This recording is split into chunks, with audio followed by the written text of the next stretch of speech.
Всем привет! Это видео «Что ем за день?». Мы с родителями вернулись из отпуска, поэтому видео снова будут выходить. Также планирую выпустить пару мини-влогов.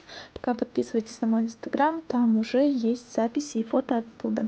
Ну, утром по традиции пью кофе, а на завтрак была яичница с овощами, сосисками, а также бутерброд с творожным сыром. После этого пила чай с фруктами и 2 кусочками пастилы. Перед работой перекусила яблоком и домашним очень вкусным огурцом. Обед собрала заранее. Это картофельная запеканка с куриным фаршем, овощами, а также еще один свежий огурчик. Перед работой зашла, померила туфли. Кстати, заказала их в итоге на Wildberries. Ну, сам обед был вот в такой вот очень-очень, надо сказать, быстрой, немножко темной рабочей атмосфере. Тут я уже собираюсь домой. И на ужин был гороховый суп на курином бульоне, а также за кадром кусочек хлеба. После этого пили с родителями чай с очень вкусной фруктовой нарезкой и снова пастилой. На этом все.